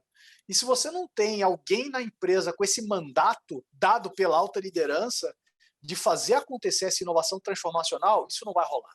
Então, essas são as duas grandes mensagens que eu coloco já na primeira conversa. Primeiro, você tem que encontrar o que é a tua agenda de inovação, que é a agenda que vai ser a tua tábua de salvação. Como o Naldo colocou, cara, a água está chegando aqui no pescoço. Se você não fizer nada, você vai desaparecer.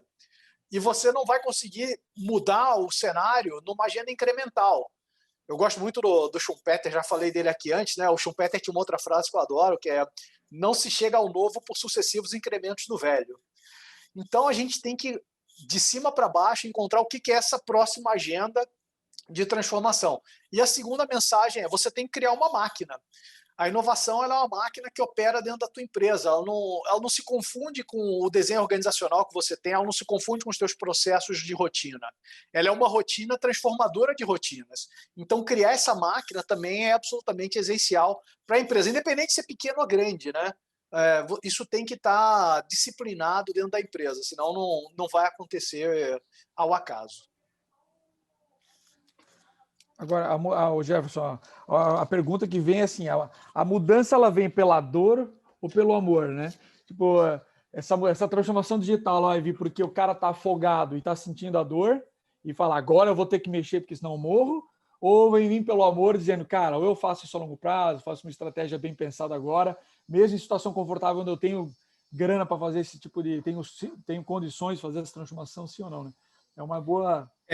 mas eu acho que no cenário brasileiro talvez seja mais pela dor do que pelo amor. Né? E eu acho que não é uma dor, não é uma dor de um acidente de automóvel, uma dor profunda, forte de repente. É uma dor de dente que está com infecção aos pouquinhos, vai crescendo e vai se tornando até que se torne insuportável. É uma dor assim, a ponto que tudo que vocês comentaram, eu fiquei sempre relacionando, né, para o negócio que particularmente eu coordeno, que são negócios de ICTs. E o que a gente tem percebido, inclusive nas ICTs, é que esse modelo tradicional também tem que mudar, né? Esse modelo, eu não consigo mais imaginar uma ICT não sendo um Magazine Luiza da vida, sabe? Eu não consigo, é sério, eu não consigo mais imaginar uma ICT vivendo da relação unilateral entre um projeto de pesquisa e um projeto com uma empresa específica. Não consigo mais relacionar isso. Tem esse espaço para isso, naturalmente, mas ele obrigatoriamente ele tem que passar por um match point de pequenas empresas nascentes, empresas de médio porte, empresas de pequeno porte, fundos de investimento não reembolsável, fundos de investimentos reembolsáveis, diferentes agentes da cadeia, enfim, você tem o que o pessoal chama de distrito de inovação, né? Inclusive a moradia, né? A existência, o entorno daquilo, ele é o fundamental. E me parece que para você entender que isso é obrigatório, se você começa a sentir dores, Gabriel, né? Se você começa a perceber que, não se faz mais negócio dessa maneira, não está mais acontecendo isso. Talvez os nossos colegas que vão chegar nas empresas, eles vão ter que mostrar isso para elas primeiro, que eles têm que deixar muito claro uma pergunta, de repente começar com a pergunta: por que a tua empresa existe, né? Foi colocado pelo Denis, né?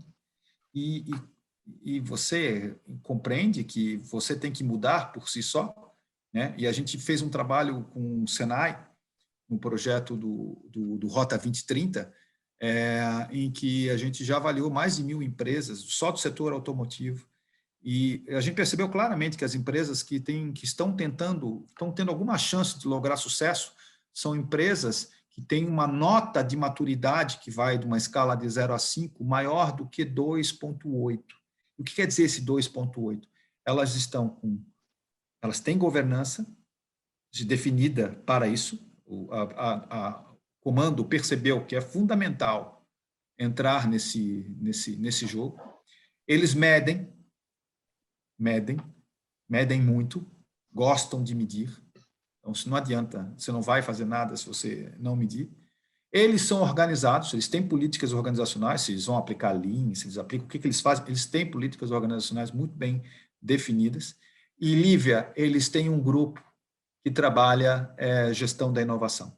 Curiosamente, tudo o que vocês falaram, as empresas que lograram sucesso até agora, são essas empresas que têm esses 4 ingredientes. Só que eu nunca vou esquecer dos 4 ingredientes que o Naldo colocou aqui para a gente, que eu acho que também é uma boa abordagem para qualquer tipo de trabalho.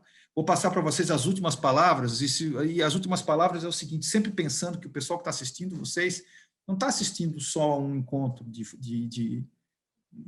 à tarde eles se encontram para continuar o trabalho deles de desenvolvimento nas áreas que eles estão montando esse algoritmo de chegada para auxiliar empresas na área de transformação digital. Qual a palavra, qual a ação ou qual a sugestão que vocês deixam para esse pessoal que nos deu o tempo deles também para assistir tão boas intervenções quanto as que vocês colocaram aqui para nós. Lívia. Bom, vou começar aqui. Eu acho que o papo, o conteúdo é super relevante e para nós aqui somos todos apaixonados por inovação, né? Eu acho que como dica e até uma indicação para as áreas que realmente querem avançar nesse tema, é ter um sponsor, né? Uma pessoa que vai ficar dedicada a isso, com o apoio da alta liderança da empresa. Eu acho que esse primeiro passo é um dos mais importantes para ter o apoio e o comprometimento. E aí, sim, seguir, né, nessa discussão mesmo estratégica, fazer um workshop dentro da empresa para discutir o que eles estão avaliando em relação ao segmento e onde eles querem atuar. Agora, na pandemia, a gente viu, né, o comentário aqui, né, se as empresas mudam pela dor, realmente, eu acho que acontece na maioria dos casos.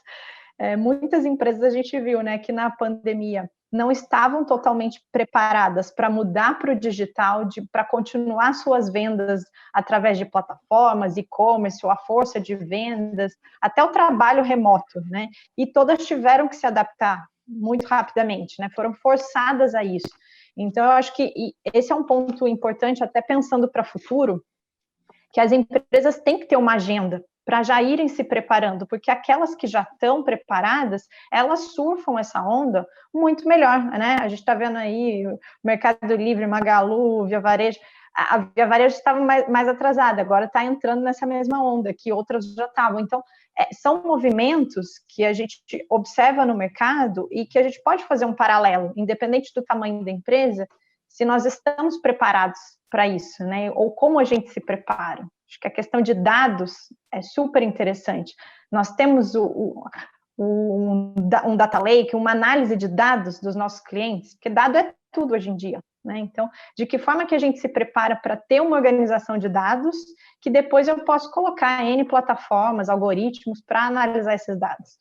Eu acho que essas são questões que eu gostaria de deixar de dicas para que, né, cada profissional possa pensar dentro do seu próprio negócio.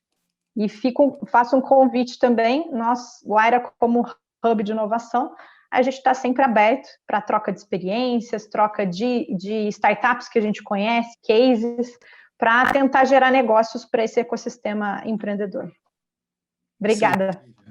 Fico feliz, inclusive, porque tem grupos aqui que estão trabalhando, nós dividimos em 8 grupos, né, que estão trabalhando em várias atividades distintas, e tem grupos que justamente colocaram muito o que você colocou agora no último ponto. Feliz que o pessoal está congratulando das mesmas ideias. Gabriel? Bom, pessoal, primeiro eu queria agradecer a oportunidade aqui, aprender com essas pessoas incríveis. Eu aprendi muito hoje, foi muito legal o papo. Eu não sou uma pessoa que diretamente vendo inovação para a empresa, eu não trabalho exatamente com isso. E eu sou talvez a pessoa que viveu um pouquinho o outro lado, né? Então, eu acho assim, se eu fosse seguir esse caminho e vender inovação para as empresas, acho que eu faria, uma das coisas que a primeira que eu faria era realmente lapidar o meu processo de playbook, e inclusive entender claramente quais são os meus leads, quais são quem que eu vou atacar, qual é a maior chance de sucesso, qual o perfil dele, sabe? Eu tentaria mapear isso, pelo menos se tem mais de um, eu tentaria focar isso. E aí, claro, entra todas aquelas fases de conscientização, de o time de inovação da empresa não te ver como um concorrente, mas como mais uma peça-chave que vai auxiliar nessa transformação que tem que ser feita na empresa. Então, tem todas as metodologias aí para lapidar isso. Eu acho que, numa visão geral, eu acho que o mercado brasileiro ele vai adotar a tecnologia, aqui falando de 4.0, né? Na dor. Então, eu acho que a gente vai ter que encontrar uma maneira, primeiro, deles verem e adotando a tecnologia, digamos, passo a passo, entendendo os retornos disso. E é isso. Eu acho que, assim, é um grande desafio que a gente tem pela frente. Eu acho que o pessoal aqui... Vocês podem ver que não existe receita de bolo. Tem várias opiniões que, às vezes, nem são tão congruentes, mas justamente por quê? Porque isso é uma coisa que está sendo construída agora. Eu acho que quem decifrar esse desafio realmente vai estar criando algo que vai ser super inovador no mercado, sabe? Eu acho que você conseguir, de fato, fazer melhorar a taxa de adoção dessas empresas médias, né, e grandes, né, de tecnologias, adotar um pouco esse caos que eu falei no passado, tá? Então, acho que as sugestões que tanto o Naldo, o Denis, o Jefferson e a Lívia deram são super bacanas. Eu vou sair daqui com bastante aprendizado. Ô, Gabriel, você sabe que o japonês usa muito uma técnica chamada 3, que é uma técnica baseada em experiências e fundamentalmente em invenções que dão certo.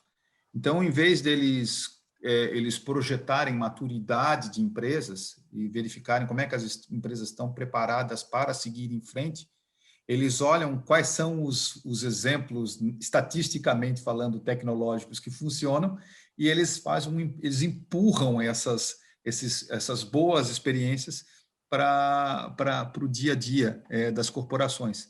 Então, talvez essa seja uma forma de entrar em dores, né? Eles meio que fazem como o Naldo fala, né? Eles consideram que tudo é uma epidemia, né? Então, se tem uma epidemia, quais são os remédios que estão funcionando? Não necessariamente são os melhores remédios, servem para tudo, mas quais são os que estão, em média, aí funcionando? É mais ou menos isso que eles fazem. Naldo, o cara que me trouxe efeito epidemiológico na inovação. Isso eu gostei, isso eu vou usar, viu, Naldo? Especialmente no digital, pode acreditar, cara. Efeito Pode acreditar, nós estamos vendo o mundo epidemiológico no orgânico, mundo cara. digital. Nós vivemos um mundo orgânico. Não tenha dúvida disso. Transformação digital é um processo orgânico, tá bom? Eu queria só fazer uns comentários finais, mais numa linha de dicas mesmo. A Bosch, na Alemanha, perto de Stuttgart, em Heiningen, a gente tem o nosso Centro Global de Pesquisa e Desenvolvimento. São 6.000 docs, pós-doc. Imagina os caras assim, raizaço, cara. Tem ciência básica lá, é onde está saindo toda a tecnologia de hidrogênio, pau, assim, os caras voados. Lá nós temos núcleos de startups para cada núcleo de desenvolvimento tecnológico. Para cada plataforma, tem um grupo que fez a aceleração da Universidade de Berkeley, conhece profundamente Lean Startup, sabe como fazer o Customer Discovery, o Customer Validation, e eles estão lá para poder ajudar a turma de pesquisa a viver no mercado. E lá esse conceito está replicado na Bosch inteira. E assim, quando a gente vai olhar mercado, a gente tem times combinados. Então, assim, sempre a gente leva esse pesquisador apaixonado por engenharia e colocamos do lado o cara de business. E aí a gente vai conhecer o tal do usuário, cara. E aí já é uma coisa deliciosa. O cara descobre que tem o usuário e tem o usuário pagador. Cara, e aí se você investe no usuário pagador, o usuário não quer usar, e o pagador vem com raiva. E se você ajuda o usuário, o pagador não quer pagar, porque o cara tem o payback. E aí a gente deixa essa pobre vítima de tecnologia durante ali uns 2 meses, que é o ciclo do Customer Discovery, sem poder fazer um protótipo, cara.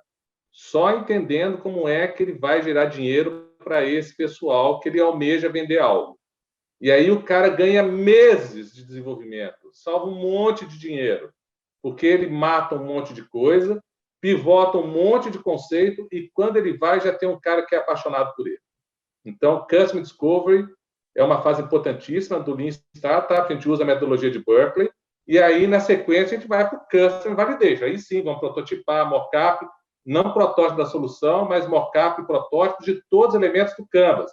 Canal, receita, relacionamento, cara, entrega, speech de venda, conversão de lead e mais a solução no meio, né? Eu queria também dar a ideia para vocês do partnership. Na parte da transformação digital, fazer co-desenvolvimento de mercado e co-desenvolvimento de negócio é um troço muito importante vocês criarem essa competência, nós criarmos essa competência. E aí eu vou dar só uma dica, cara. Assim, a gente tem um projeto, a gente criou um framework para isso, a gente chama empresas para fazer isso conosco, ok? Mas tem um momento crítico, Jefferson, que é o seguinte: a gente sempre começa com o vice-presidente digital da companhia, ou vice-presidente de inovação, seja o que for, tá bom? Que é o cara apaixonado, beleza? A gente vai primeiro workshop, segundo workshop, business idea, vibração. Na hora que tem que começar a contar o dinheiro, a gente tem que chavear para o dono do mercado. Se o vice-presidente de vendas do mercado-alvo não aparecer com a equipe dele para malhar tudo, a gente acaba relacionamento naquele dia. Porque quando a gente vai para mercado, quem tem que apitar é o cara do mercado, é o cara que tem a carteira de clientes, é o cara que está vivendo as dores, controla os canais, controla as entregas, controla tudo. Se ele não se interessou, não vou ser eu que vou convencer ele que tem que transformar o negócio dele, não. Então, o shift entre o pessoal de inovação e o pessoal da inovação indo para a governança, o pessoal de vendas puxando a startup junto com a gente, é um marcador importantíssimo quando a gente está falando de fazer Venture Building Partnership. Ok? Se vocês não conseguirem esse feito, vocês podem estar voando no sonho. Isso custa caro, bicho, custa caro demais. 2 últimas coisas: meta, meta e meta. A meta que a gente mais gosta, Boas, é o que você falou, é lead, cara. Quanto que eu coloquei no mercado e quanto eu converti. Desde o primeiro dia. É willingness to pay, cara. E não é carta de acordo, intenção. O cara pagou. Se o cara pagou, pagou. O brasileiro tem medo de fazer oferta. A gente vai enrolando, vai fazendo contrato e tal. A gente não chega na carteira do cara. O seu objetivo é chegar na carteira do cara. Se ele pôs a mão no bolso, tirou o dinheiro e pagou você com um sorriso e comprou outra vez, você chegou no ponto que precisa. Então, tem que ter o pessoal de comercial fazendo o jogo de fazer a transformação digital sobre a ótica do business model. Enquanto não enfrentar esse problema, vai, cara, a conversão baixa. Última coisa, É gosto por pivotar experimental, ué. Não precisa estar perfeito para começar. Experimenta, vai lá, faz deu errado, pivota, deu errado, pivota. Essa capacidade, cara, de cultura, Naldo, de experimentar e pivotar é chave. Pivota, mas desde o início, com a concepção de escalabilidade, perenidade e sustentabilidade. Desde o início. Com o olhar do usuário. É pivotar sobre a perspectiva do usuário, não do que eu quero empurrar para a garganta dele abaixo. É sobre o olhar da pivotagem do membro da cadeia de valor que está junto com você co-construindo.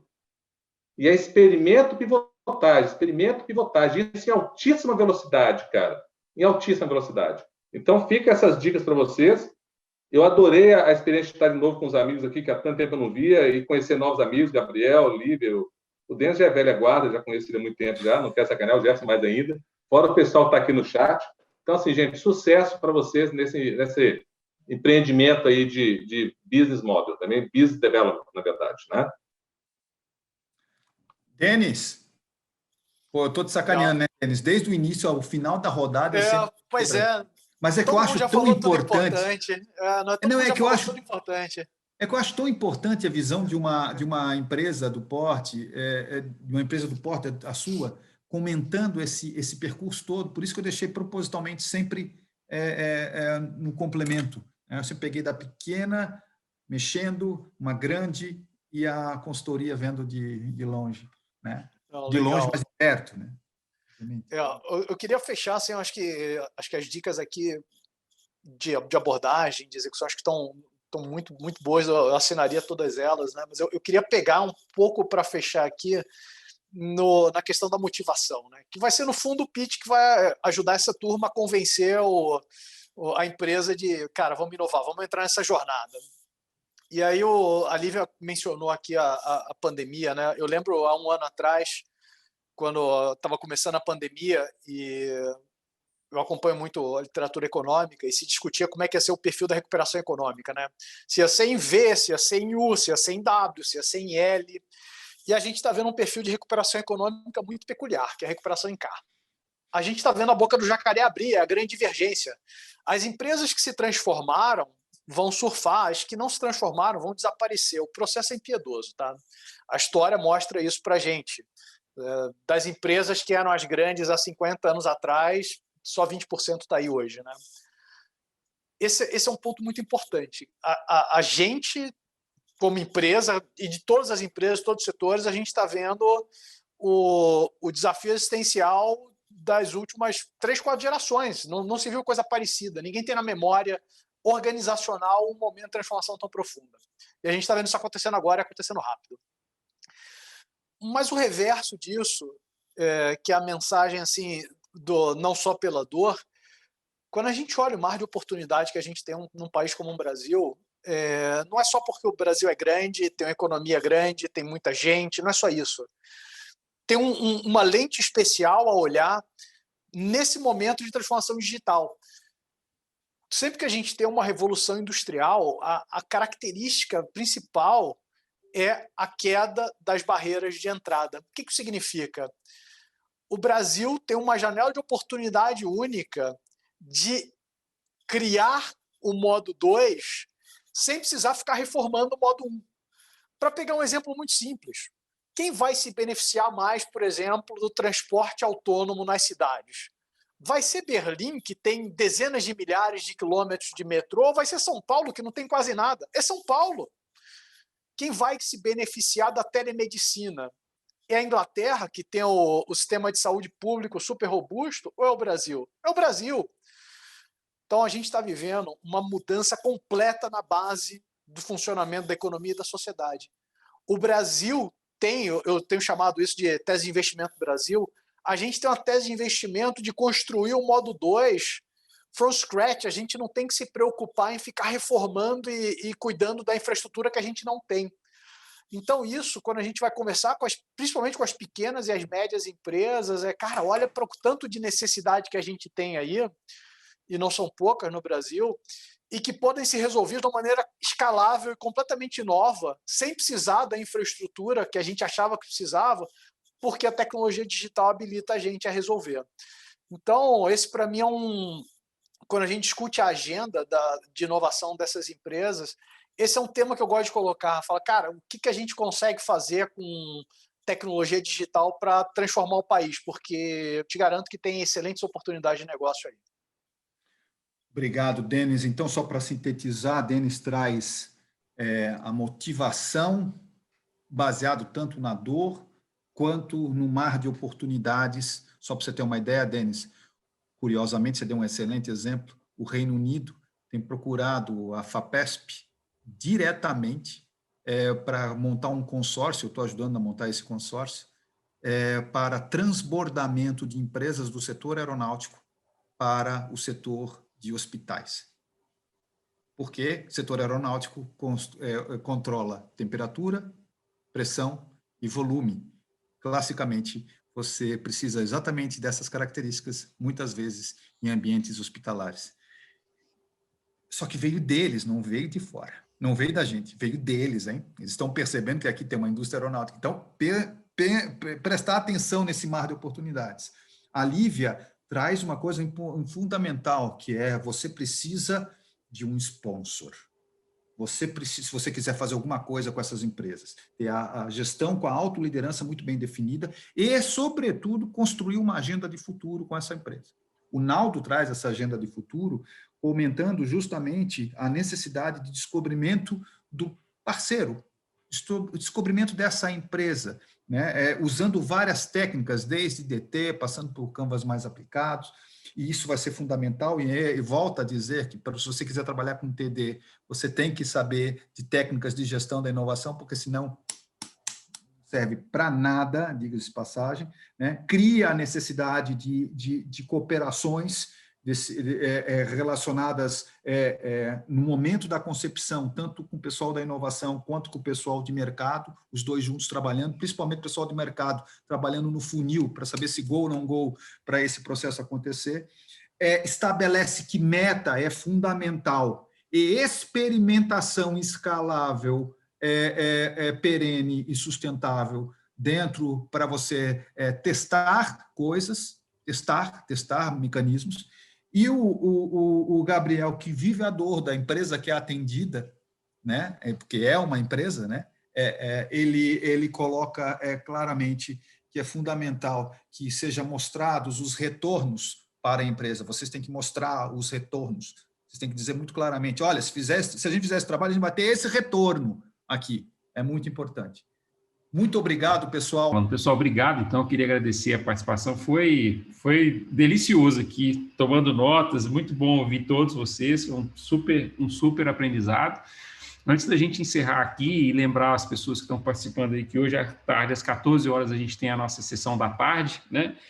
A Julieta quer falar alguma coisa aí, não é, Julieta? Ativa o seu microfone, por gentileza.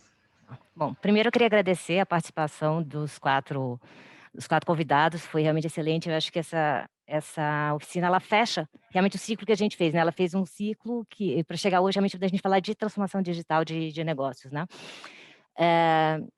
Então, assim, em nome da CNI, do MCTI, que são os parceiros desse projeto, com apoio do CNPq, do Senai e da FINEP, a gente agradece a participação de vocês. E a gente lembra, porque nessa parte da oficina da manhã, ela é aberta, né? Então, a gente tem participando vários representantes das 15 empresas, das 15 instituições que foram selecionadas para participar do projeto, né, na chamada, e as que também não foram selecionadas.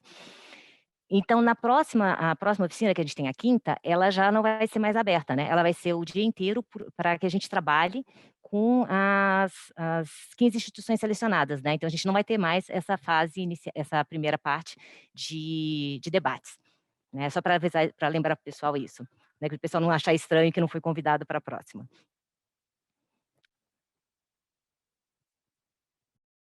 Obrigado, Julieta. Obrigado a todo mundo. Tenham um bom almoço e à tarde a gente volta a se falar. Mais uma vez, obrigado aí aos debatedores que participaram. Bom dia para todo mundo. Um abraço. Tchau.